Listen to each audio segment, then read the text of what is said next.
Hello दोस्तों, आप लिए बहुत सा अच्छा गाना लेकर के आई हूँ। तो आप लोग गाना सुनिए, तो लाइक करना, शेयर करना, सब्सक्राइब भी कर लेना। आप लोग सब्सक्राइब भी नहीं करते हैं, मन नहीं करता वीडियो बनाने को, मगर मैं सोची कि क्या करूँगी, बैठल बैठल या कोई वीडियो बना लूँ। तीनी बचनिया हमारी माना, तब तू हंसरा जी बलमुआ। तीनी बचनिया हमारी माँ, तब तू हंसरा जी बलमुआ।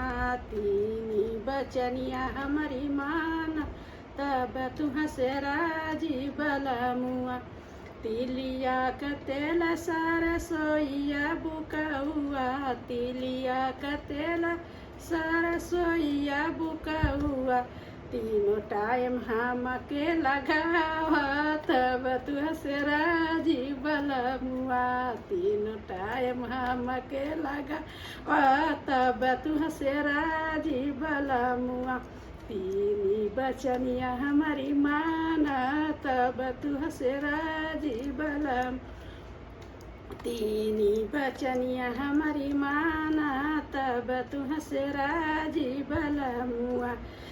तीनी बचनिया हमारी माना, तब तू हंसरा जी बलमुआ। लहंगा ले आई है, चुनरियो ले आई है, लहंगा ले आई है, चुनरियो ले आई है। झूलनी लई है बनवाई, तब तू हंसरा जी बलमुआ। झूलनी ले आई है बनवाई, तब तू हंसरा जी बलमुआ। तीनी बचनिया हमारी माना, तब तू हंसरा जी बलमुआ।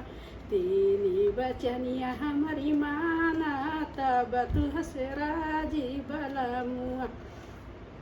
टीकवा ले आई है, झुमुकवा ले आई है, टीकवा ले आई है, झुमुकवा ले आई है, झुमुकवा ले आई है, टीकवा ले आई है, झुमुकवा ले आई है। हरवा ले है बनवाई, तब तू हंसरा जी बलमुआ। हरवा ले है बनवाई, तब तू हंसरा जी बलमुआ। तीनी बचनिया हमारे माना, तब तू हंसरा जी बलमुआ। तीनी बचनिया हमारी माना, तब तू हंसरा जी बलमुआ। कंगना ले आई है, कर धनिया ले आई है, कंगना ले आई है, कर धनिया ले आई है। पायल लई है बनवाई, तब तू हंसरा जी बलमुआ।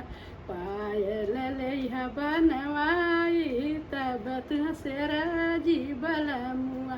तीनी बचनिया हमारी माना, तब तू हंसरा जी बलमुआ।